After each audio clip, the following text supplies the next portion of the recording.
अस्सलाम वालेकुम दोस्तों, क्या हाल है। उम्मीद करता हूँ कि सब दोस्त खैरियत से होंगे। नदीम वाइस चैनल में खुश आमदीद। अगर आप मेरे चैनल पर न्यू हैं तो प्लीज़ मेरे चैनल को सब्सक्राइब कर दें ताकि मैं जो भी वीडियो अपलोड करूँ वो आप तक इजीली पहुँच सके। और वीडियो को लाइक भी कीजिएगा अगर अच्छी लगे तो। एक दफ़ा का जिक्र है कि एक किसान से उसकी ख़ानदानी और बहुत ही कीमती घड़ी गुम हो गई और उसे ये भी याद नहीं आ रहा था कि उसने आखिरी बार घड़ी कहाँ रखी थी। उसने ज़हन पर जोर दिया तो उसे याद आया कि आखिरी बार जानवरों के बाड़े में इसने घड़ी पर टाइम देखा था। इसके बाद उसे कुछ याद नहीं आ रहा था, लिहाजा इसने बाड़े का ज़रा ज़रा छान मारा और घड़ी को तलाश करता रहा, लेकिन घड़ी को ढूंढने में नाकामयाब रहा।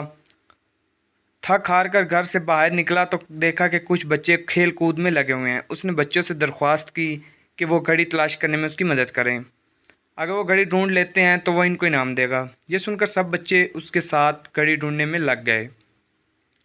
काफ़ी जुस्तजू के बाद बच्चे मायूस होकर बाड़े से बाहर निकल आए और कहा कि हमें तो कोई घड़ी नहीं मिली। ये सुनकर किसान काफ़ी परेशान हुआ और बाहर जाकर उदास बैठ गया। इतने में एक बच्चा इसके पास आया और कहा कि आप बच्चों को यहीं अपने पास बिठाएं, मैं अकेला अंदर जाता हूँ और एक बार फिर कोशिश करता हूँ, शायद घड़ी मिल जाए। वो बच्चा बाड़े के अंदर गया और कुछ देर बाद फातिहाना अंदाज में बाहर निकला।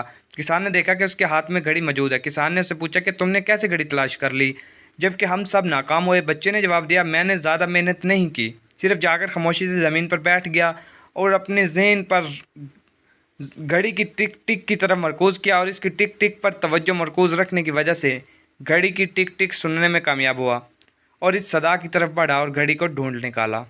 नतीजा, हमें भी हर रोज़ अपने ज़हन को पुरसकून माहौल मुहैया करना चाहिए, क्योंकि ज़हन मुकम्मल पुरसकून माहौल में मुस्बत और मुफीद अफकार सोचता है।